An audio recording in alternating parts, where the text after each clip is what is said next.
Hello बाबू, कैसे हो आप लोग? एकदम मस्त, जबरदस्त और बोले तो झक्कास। आज का वीडियो बहुत खतरनाक होने वाला है। क्यों? क्योंकि आज हम पढ़ेंगे इसमें कूलाम के नियम का सदिश निरूपण। पिछले वीडियो में हमने कूलाम के नियम को कवर किया था। उसमें हमने कूलाम के नियम से जुड़ी उन छोटी छोटी बातों के बारे में भी बात की थी। जैसे कि कूलाम ने उन दोनों आवेशों को गुणनफल के रूप में क्यों लिया, प्लस में क्यों नहीं लिया, माइनस में क्यों नहीं लिया। और दूसरी बात, कूलाम ने उन दोनों के बीच की जो दूरी आर थी उसको उन्होंने वर्ग के रूप में क्यों लिया, आर क्यों नहीं लिया। फिर हमने देखा था कि जब कूलाम ने लिखा था एफ समानुपाती Q1 Q2/r², कूलाम ने उसको उस फॉर्म में क्यों लिखा। इन सब चीजों के बारे में हम लोगों ने वहां पर डीपली स्टडी किया था। और साथ में हमने वहां पर एप्सिलॉन नॉट का बीमीय सूत्र भी निकाला था। और आज हम लोग क्या पढ़ने वाले हैं? कूलाम के नियम का सदिश निरूपण। तो चलिए पेन और कॉपी निकालिए और लगाइए हेडिंग कूलाम के नियम का सदिश निरूपण। सर हेडिंग तो डाल लिया, लेकिन आप मुझे पहले ये बताओ किस नियम को क्यों बनाया गया और इसकी जरूरत क्यों पड़ी और इसका यूज क्या था। अच्छा, ये जानना? हाँ, चलो फिर आ जाओ, बताता हूं। तो पहले मुझे ये बताओ, कल मैंने आपको क्या पढ़ा था? सर कल आपने पढ़ाया था कूलाम का नियम। ओके। अच्छा, हमने कल इसमें बाबू आपको क्या पढ़ाया था? सर आपने कल पढ़ाया था इसमें वैद्युत बल के बारे में। अच्छा, वैद्युत बल के बारे में बताया था आपको? हाँ सर। अच्छा ये बताओ, हम वैद्युत बल के बारे में क्या बताए थे? सर आपने इसमें सर इसका फॉर्मूला दिया था। वो फॉर्मूला क्या था? सर ये था F बराबर 1/2 फिर 1/4πε0 Q1 Q2/r²। अच्छा ये दिया था। इससे तुमने क्या किया? सर इस सूत्र के सहायता से सर हमने इसका मान ज्ञात किया था। अच्छा मान आपने वहां पे ज्ञात कर लिया? हाँ सर। अच्छा मान ज्ञात कर लिया। अच्छा यानी कल तुमने यही पढ़ा? हाँ सर, कल हमने केवल यही पढ़ा और आपने भी कल नहीं पढ़ा है। वो तो बात सही है, जब हमने पढ़ा तभी तो तुमने कल पढ़ा। हाँ। अच्छा एक बात बताओ। हाँ सर पूछिए। बल कैसी राशि है? सर सदिश राशि है। अच्छा, अरे सर 9th पढ़ रखा हूं। अच्छा बहुत बढ़िया। तो बल क्या है आपका? बल एक सदिश राशि है। बहुत बढ़िया, आप को नॉलेज हो गया सदिश राशि है। अच्छा मैं पूछूं कि ये बताओ बल को सदिश राशि क्यों कहते हैं?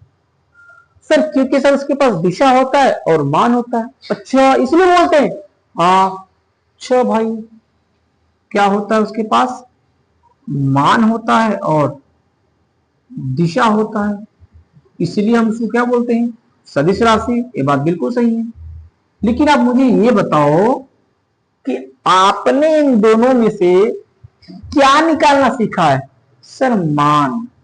लेकिन मैं पूछूं क्या उसकी दिशा बता पाओगे? दिशा? सर ये तो आपने बताया नहीं था सर। तो भाई आज हम इसी के बारे में पढ़ेंगे। अच्छा, मतलब बल की वैद्युत बल की दिशा को जानेंगे। हाँ, आज के टॉपिक में बल की दिशा के बारे में जानेंगे कि कैसे दिशा निकालेंगे। अच्छा सर, सर कैसे? तो भाई कूलाम ने जब ये नियम दिया तो उस नियम के द्वारा केवल उन्होंने वैद्युत बल का मान निकालना सिखाया था। फिर उन्होंने देखा था कि भाई बल हमारा सदिश राशि है तो उसके लिए दिशा भी चाहिए। तब उन्होंने क्या किया, जो ये नियम था, कौन सा नियम सर? अरे कूलाम का नियम। अच्छा कूलाम का नियम, हाँ। जब तब उन्होंने कूलाम के नियम को, अच्छा नियम को सदिश रूप में लिखा। सदिश रूप में, हाँ, उन्हें सदिश रूप में क्या किया? लिखा। अच्छा सर, सदिश रूप में लिख दिया उन्होंने। उन्होंने सदिश रूप में लिखा।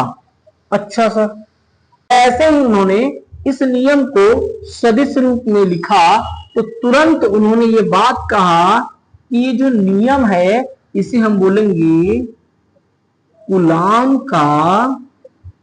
का सदिश निरूपण। अच्छा सर, मतलब जैसे ही सर उन्होंने ये बात बोल दिया कि हम कूलाम को सदिश रूप में लिखेंगे और जैसे ही उन्होंने लिखा तो इस नियम को उन्होंने क्या नाम दे दिया, कूलाम का सदिश निरूपण। और इस नियम के द्वारा ही हम किसी भी बल की दिशा को ज्ञात कर लेते हैं। अच्छा सर, अब हमको समझ में टोटल माजरा आ गया कि हम कूलाम का सदिश निरूपण क्यों पढ़ने वाले हैं। इसीलिए आपने बोला था ये टॉपिक बहुत इंपॉर्टेंट है। हाँ, इसीलिए मैंने बोला था। अच्छा सर, ठीक है। और एक बात जानो, क्या सर, क्या क्या कूलाम ने एक बात कहा था, क्या कहा था सर, कि जब तुम इसको इस रूप में लिखोगे ना तो यह जो नियम है एक नियम की पुष्टि करेगा। जब पुष्टि करेगा मतलब वो एक दूसरे नियम का पालन करेगा। पालन करेगा मतलब क्या समझ में नहीं आया? मतलब जब आप एक प्रूफ करोगे ना तो लास्ट में एक नया नियम आएगा। अच्छा, नया नियम आएगा, हाँ, और वो नियम डी बिल्कुल बराबर होगा। अच्छा सर, कैसे सर, कौन सा नियम? उन्होंने कहा कि जब आप इसको प्रूफ करोगे ना तो लास्ट में आपको एक नियम मिलेगा, क्या, न्यूटन के गति का तीसरा नियम। अच्छा, तीसरा नियम मिलेगा सर, हाँ। जब आप इसको प्रूफ करोगे लास्ट में तो जैसे ही गति का तीसरा नियम मिलेगा तुम कह देना ये जो नियम है ना वो इस नियम का क्या करता है, पालन करता है। अच्छा, पालन करता है। अब यहां से क्वेश्चन बनता है एग्जाम में, क्या बनता है कि कूलाम का सदिश निरूपण का जो नियम होता है वो किस नियम का पालन करता है। तो आपको पता होना चाहिए न्यूटन की गति का तीसरे नियम का। तो सबसे पहले कूलाम ने पहले अपना नियम दिया, उस नियम के द्वारा उन्होंने बताया कि बल वैद्युत बल का मान कैसे ज्ञात करेंगे। फिर उन्होंने सोचा कि भाई ऐसा है, वैद्युत बल तो मेरा सदिश राशि है, जब सदिश राशि है तो इसके पास मान भी होगा, दिशा भी होगा। मान तो मैंने इन लोगों को निकाला सिखा दिया, लेकिन इसकी दिशा की जब बात आई तब उन्होंने क्या किया, इसकी दिशा ज्ञात करने के लिए उन्होंने इस कूलाम के नियम को उन्होंने सदिश रूप में लिखा। और जैसे ही इस नियम को उन्होंने इस रूप में लिखा, उन्होंने कहा कि भाई ऐसी है कि जो नियम है कूलाम का नियम, इसको हम बोलेंगे कूलाम का सदिश निरूपण। और जैसे ही उन्होंने बोला तो उन्होंने एक बात भी कहा, बहुत झकास बात, ये जो कूलाम का सदिश निरूपण है ना वो एक न्यूटन की गति के तीसरे नियम का क्या करेगा, पालन करेगा। Okay sir. और अगर ये नियम अगर इसका पालन नहीं करता है मतलब वो कूलाम का जो नियम है उसका वो सदिश निरूपण नहीं कहलाएगा। वगैरह बात नहीं आ रही कि कूलाम के नियम तुम तभी बोलेंगे कि सर वो सदिश निरूपण है जब वो नियम इस नियम का पालन करेगा। ठीक है ना? ठीक। कि बेहतर से बेहतर की तलाश करो, कि बेहतर से बेहतर की तलाश करो, मिल जाए नदी तो समंदर की तलाश करो। बेहतर से बेहतर की तलाश करो, मिल जाए नदी समंदर की तलाश करो। टूट जाता है शीशा पत्थर की चोट से, टूट जाता है शीशा पत्थर की चोट से। टूट जाए पत्थर ऐसा शीशा तलाश करो, टूट जाए पत्थर ऐसा शीशा तलाश करो। तो भाई आपको ऐसे ही शीशा तलाश करना है जिंदगी में कि आप उस पत्थर को तोड़ दो। ओके, आपको वो शीशा बनना है। चलो तो ओके सर, अब आप तो जानेगा ना कि हमने कूलाम का जो सदिश निरूपण नियम है वो क्यों पढ़ेंगे। आशा समझ में आ गया सर, क्यों पढ़ेंगे सर, बल की दिशा को ज्ञात करने के लिए। बहुत बढ़िया। और ये जो नियम किसकी नियम की पुष्टि करता है सर, न्यूटन की गति के तीसरे नियम का पुष्टि करता, मतलब उसका पालन करता है। वाह वाह। अब अपने हेडिंग पे आते हैं, क्या है, कूलाम के नियम का सदिश निरूपण। ये इंपॉर्टेंट टॉपिक है बेटा, एग्जाम में क्वेश्चन पूछ लेता है। ठीक है ना? ठीक है। तो इस नियम को मैं आपको रटाऊंगा नहीं, बिल्कुल रियलाइज कराऊंगा कि हाँ सर ऐसा हो रहा है। अगर मैं एक लाइन लिखूंगा तो उसका मतलब बताऊंगा कि इसका मतलब क्या हुआ, ठीक है ना। चलिए करते हैं। सबसे पहले आपको दो तल लेना होगा एक्स और वाई। अच्छा, एक्स और वाई तल लेना होगा, हाँ सर कैसे? अरे एक्स अक्ष और वाई अक्ष ले लो, ठीक है सर ले लेते हैं। सर ये हो गया सर हमारा एक्स अक्ष और ये हो गया सर मेरा वाई अक्ष, बहुत बढ़िया हो गया सर। ये होता है मूल बिंदु हो गया सर, ये एक्स और ये वाई, बहुत बढ़िया, वेरी गुड। अब सर क्या करें? अब बाबू इस तल में आप दो बिंदु ले लो। सर क्यों? अरे भाई कुलाम का नियम क्या था? कुलाम ने दो बिंदु आवेश किया था ना, उसी दो बिंदु आवेश को आप यहां ले लो। ठीक है सर ले लेते हैं। तो सर एक ऐसा करते हैं कि सर हम Q1 लेते हैं, ले लो भाई कोई दिक्कत नहीं। एक आपने क्या ले लिया Q1, सर दूसरा मैं लूंगा Q2, ले लो ना क्या दिक्कत है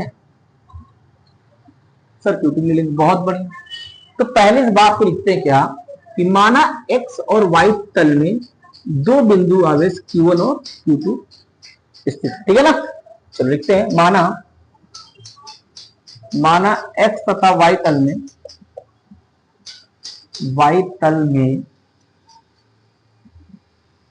दो बिंदु आवेश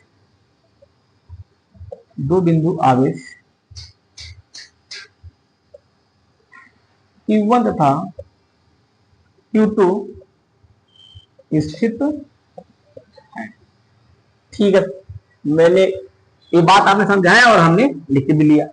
अब सर क्या करें? अब ध्यान से देखो, अगर ये दोनों बिंदु इस तल में स्थित है तो पक्का इस बिंदु की यहां से कुछ ना कुछ दूरी होगा। हाँ सर होगा।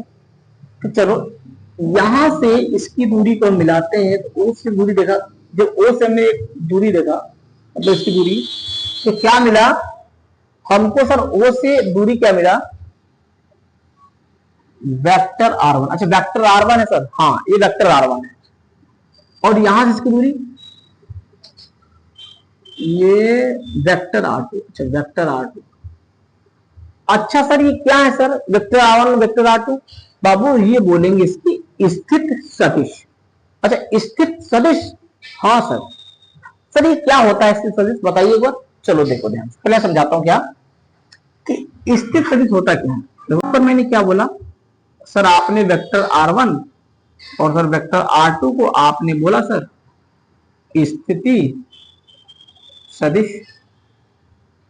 लेकिन सर आप मुझे बताइए इन दोनों को आप स्थिति सदिश क्यों बोल रहे हैं? बता रहा हूं बाबू, देखो स्थिति सदिश उसे बोलते हैं जो दूरी को भी बताए, अच्छा दूरी को बताए और दिशा को भी बताए। अच्छा मतलब जो दूरी और दिशा को दोनों को बताएगा वो कहलाएगा हमारा स्थिति सदिश। हाँ जैसे यहां पर देखो जो R1 है वो R1 O से Q1 की दूरी को बता रहा है, बता रहा नहीं बता रहा? तो किससे?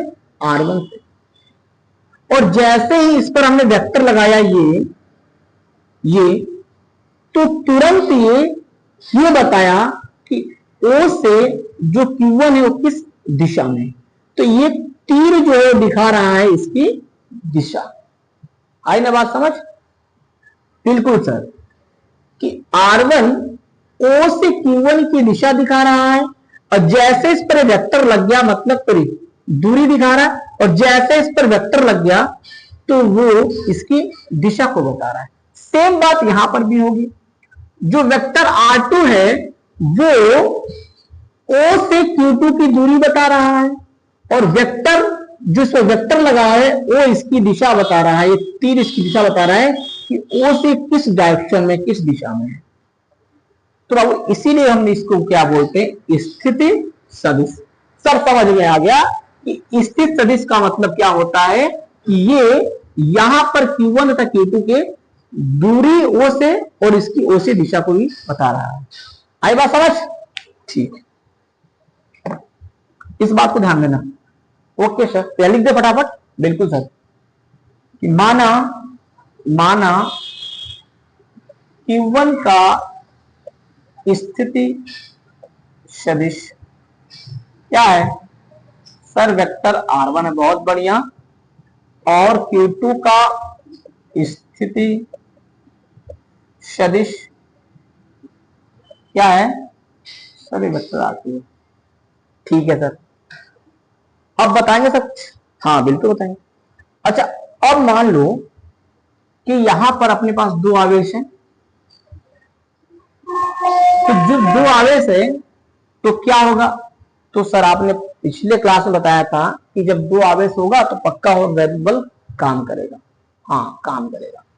लेकिन अब मैं बता रहा हूं, क्या बता रहे हैं सर, कि जो आपका वैद्युत बल होता है, वैद्युत बल वो दो प्रकार का होता है। दो प्रकार का होता है। हाँ, कौन कौन सा बताइए एक बार।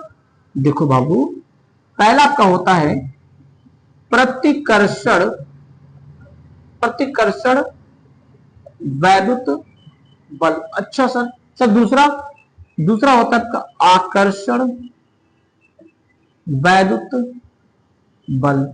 अच्छा सर, प्रतिकर्षण वैद्युत बल और आकर्षण वैद्युत बल। हाँ अच्छा सर, ये कब किस कंडीशन में होगा और ये किस कंडीशन में होगा? चलो यहां देखो, इसके लिए मान लो हम आवेश के तीन सिचुएशन को जनरेट करते हैं। ठीक है सर, आवेश के तीन सिचुएशन को बनाते हैं। कौन कौन सर? मान लो पहला कि मेरे पास दो प्लस का आवेश, ठीक है ना, यहां पे यहां रखा।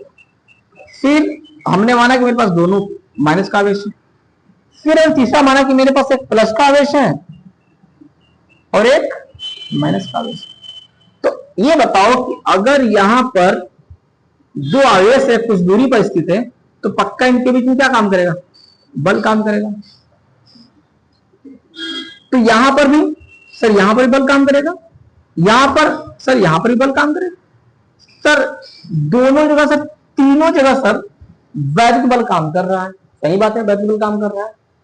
लेकिन एक बात देखो, यहां पर दोनों में यहां पर समान समान आवेश है। सर यहां पर दोनों प्लस प्लस समान आवेश है, सर यहां पर प्लस प्लस समान आवेश है, और यहां पर सर विपरीत आवेश है। सर एक धनात्मक और एक ऋणात्मक। ठीक है, जब हमारे पास, जब दोनों आवेश ऋणात्मक हो या फिर धनात्मक, जब ऐसा बोलेंगे कि जब हमारे पास दोनों आवेश एक समान होगा, उस कंडीशन में जो वैद्युत बल काम करता है, वैद्युत बल जो काम करता है वो क्या कहलाता है? हमारा प्रतिकर्षण वैद्युत बल, प्रतिकर्षण वैद्युत बल। अच्छा सर, मतलब जब समान आवेश होंगे तो उनके कारण जो वैद्युत बल काम करेगा वो हमारा प्रतिकर्षण वैद्युत बल कहलाएगा। हाँ भाई, दोनों देखो क्या समान आवेश है, तो यहां पर भी कैसा बल काम करेगा?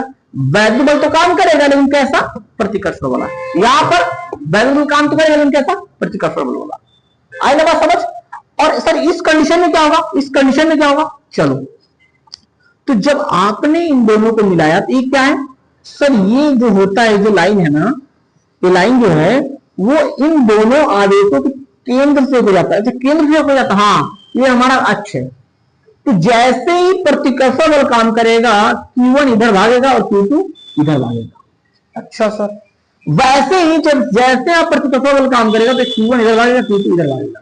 अच्छा सर, मतलब ऐसे भागेंगे? हाँ ऐसे भागेंगे। सर इधर नहीं भाग सकता? नहीं भाग सकता, हमेशा इसी भागेगा, इसी भागेगा। अच्छा सर, ठीक है सर। अब यहां बात करो एक बात, तो यहां पर विपरीत आवेश है, तो विपरीत आवेश जब होगा तो इस कंडीशन में जो मेरा वैद्युत बल काम करेगा, वैद्युत बल, वो कैसा होगा सर? पक्का बात सर, आकर्षण होगा सर, आकर्षण बल होगा। हाँ, आकर्षण वैद्युत बल काम करेगा। कब? जब हमारे पास विपरीत आवेश हो। तो इस कंडीशन में सर ये जो दोनों आवेश किधर भागेंगे? तो भाई Q1 भागेगा आपको इधर की तरफ और Q2 भागेगा इधर की तरफ। मतलब आकर्षण में दोनों पास आएंगे, हाँ, अब प्रतिकर्षण दोनों दूर भागेंगे। हाँ, तो यहाँ पर, यहाँ दूर भाग रहा है, यहाँ भाग रहा है।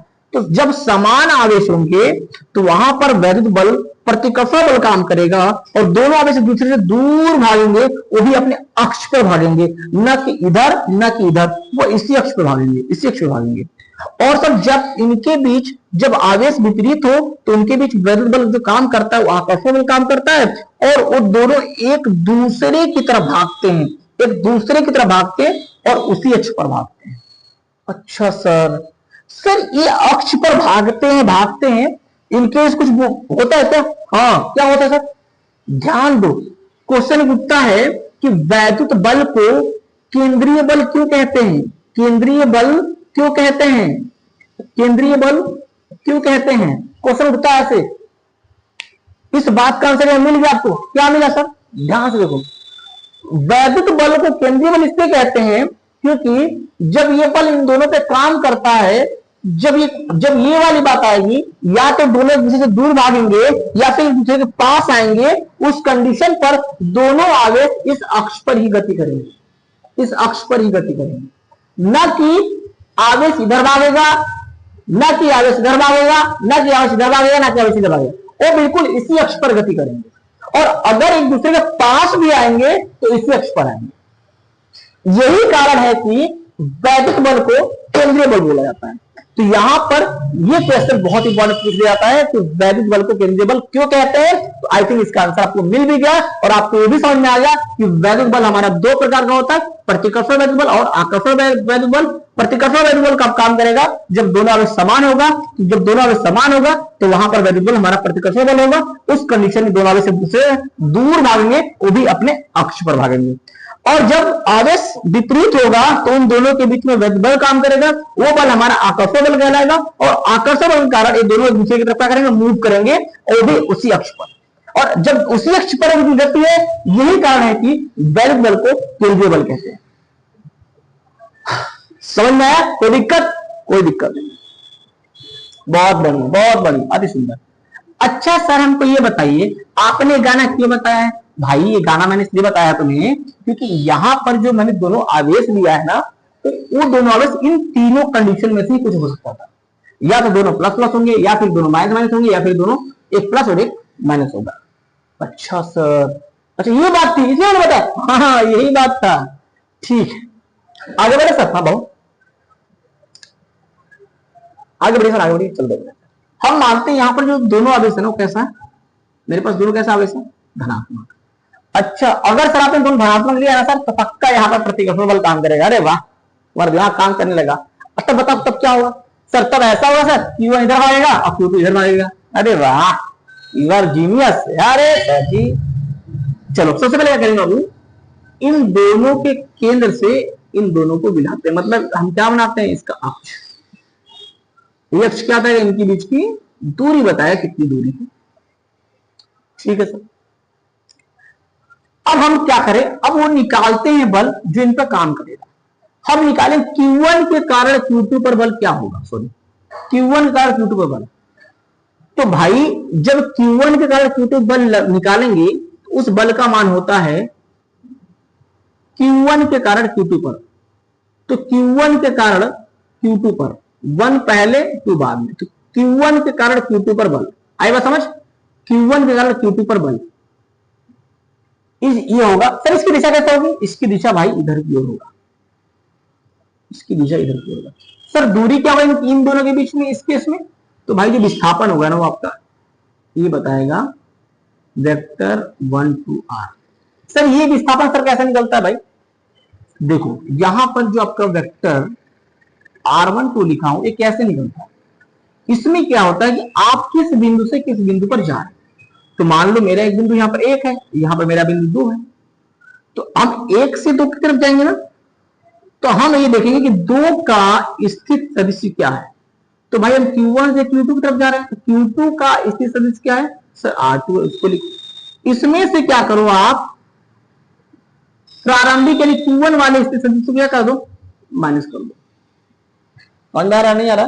यानी अंतिम वाले के स्थित सदिश में से पहले वाले की स्थिति को हटा दोगे तो क्या निकल के आ जाएगा? इन दोनों के बीच की विस्थापन। और वही विस्थापन इन दोनों के बीच की क्या कहलाएगी? दूरी कहलाएगी। और जैसे ही वेक्टर लगा, मतलब इसके वजह से जो बल काम करेगा उसकी दिशा किधर होगी? इस साइड की तरफ होगा। आई ना बात समझ? यानी कि Q1 से Q2 दिशा में होगा। यहां पर दो डिफरेंट लिखा हूं, यहां पर इस F21 और R12 का समझ आ रहा है ना? जब इसकी बात करेंगे तो आवेश Q1 के कारण Q2 पर बल, इसका मतलब हुआ कि हम विस्थापन 1 से 2 देख रहे हैं। हम 1 से कहां की तरफ चल रहे हैं? 2 की तरफ चल रहे हैं। और इसका मतलब हुआ कि जो बल आया ना, ये बल आया, वो बल 1 से दूसरे की तरफ लग रहा है, इधर से इधर लग रहा है, ऐसे लग रहा है, डायरेक्शन को शो कर रहा है। ठीक है ना? ओके सर, समझ आई बात? Okay boss. Don't call me boss, only call me sir. Okay sir. अब यहां पर इस बात को सुंदर सुंदर लिखते हैं, क्या लिखेंगे? Q1 के कारण Q2 पर वैद्युत बल क्या हो जाएगा, लिख लो।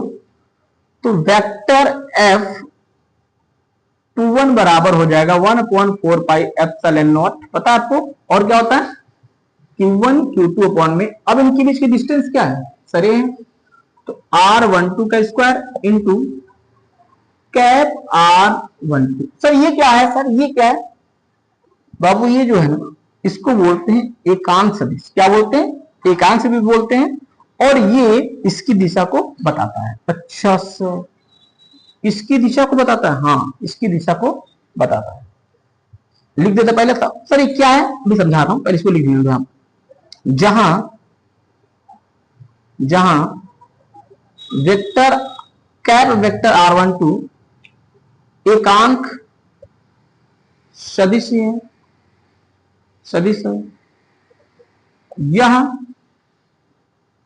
यह दिख रहा है, यह वेक्टर F21 की दिशा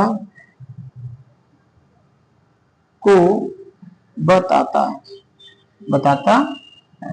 इसको नोट समीकरण नंबर फर्स्ट। हाँ, क्या पूछ रहे थे कि सर ये एकांक सदिश क्या होता है? चलो देखो, एकांक सदिश क्या होता है।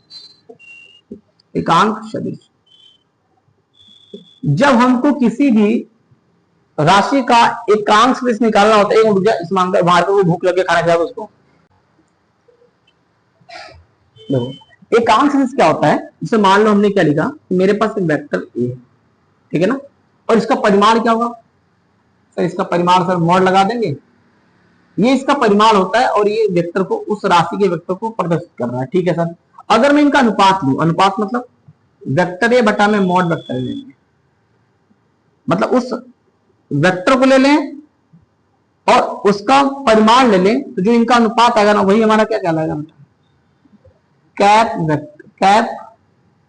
वेक्टर, ठीक है ना। और ये हम बोलेंगे कि ये जो है एक ए का एकांक सदिश है, ठीक है ना। वैसे सर यहां पर क्या होगा? तो भाई अगर ऐसे मुझे यहां देखना है तो कैप R12 की जो वैल्यू होगी, ठीक है ना, वो क्या हो जाएगा?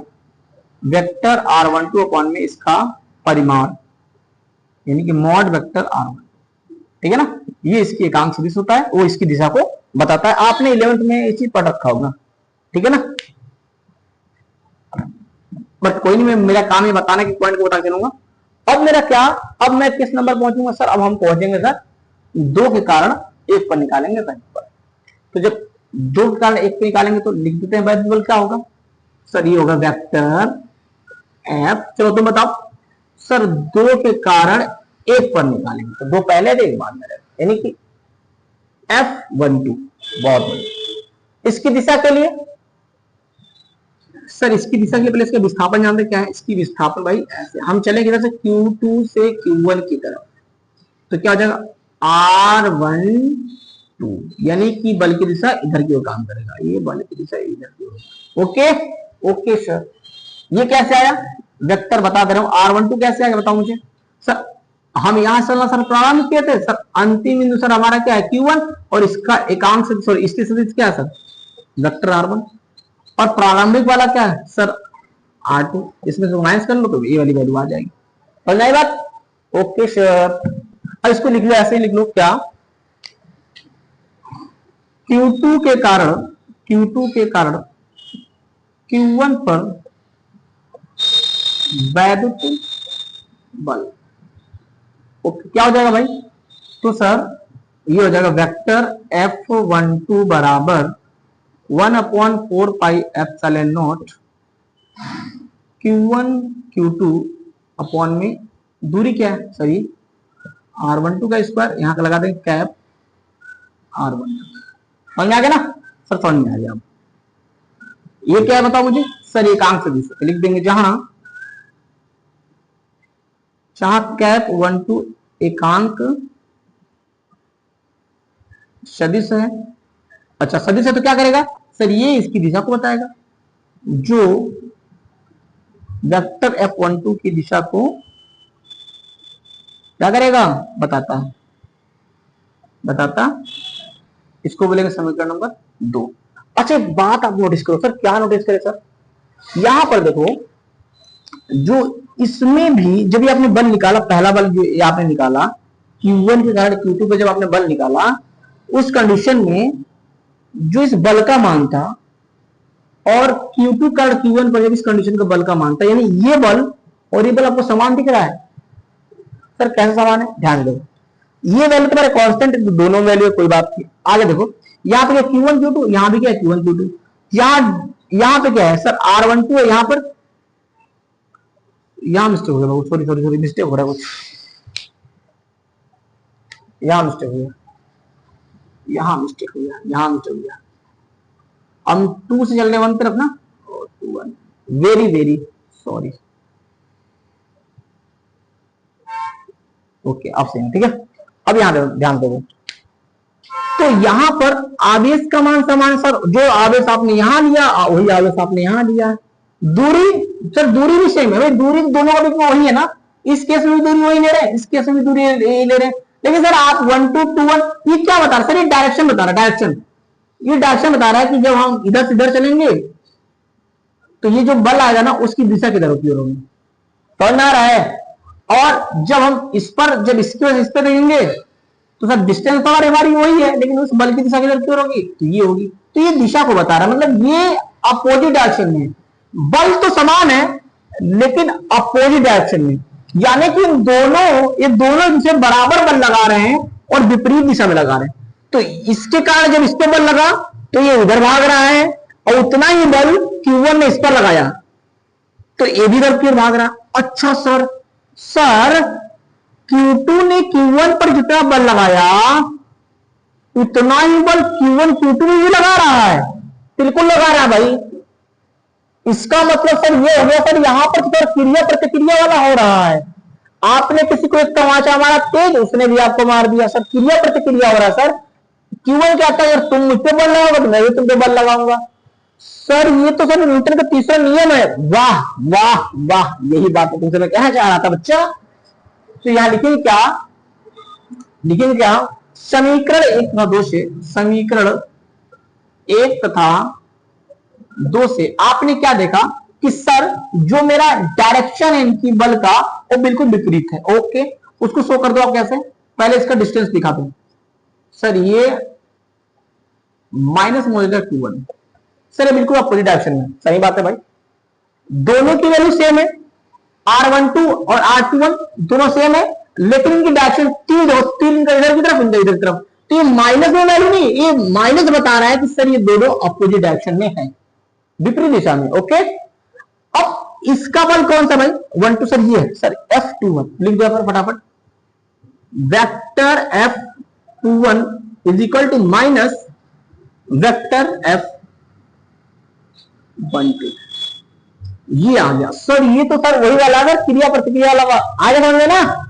हाँ, यही कारण था कि न्यूटन ने बोला था, सॉरी कूलाम ने बोला था कि अगर आप जब हमारे इस नियम को इस रूप में लिखोगे तो लास्ट में आपको एक नया नियम मिलेगा, वो नियम क्या होगा, न्यूटन की गति का तीसरा नियम, जिसको ये क्या करेगा, फॉलो करेगा। वाह वाह सर, तो हमको मिल गया, तो लिख देंगे डायरेक्टली क्या, यह न्यूटन की गति का तीसरा नियम है, तीसरा नियम है। और जब तीसरा नियम आप लोग को मिल गया तो आपने क्या बोल दिया, इसे हम क्या बोलेंगे, इसे हम कूलाम के नियम का सदिश निरूपण बोलेंगे।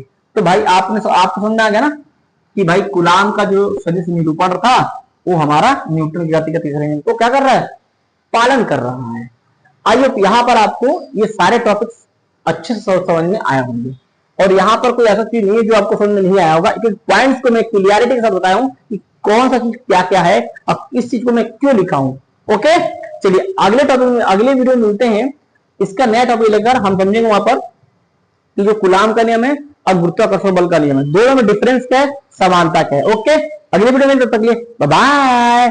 चैनल को सब्सक्राइब करो कि तुरंत अगला वीडियो आपके पास पहुंचे।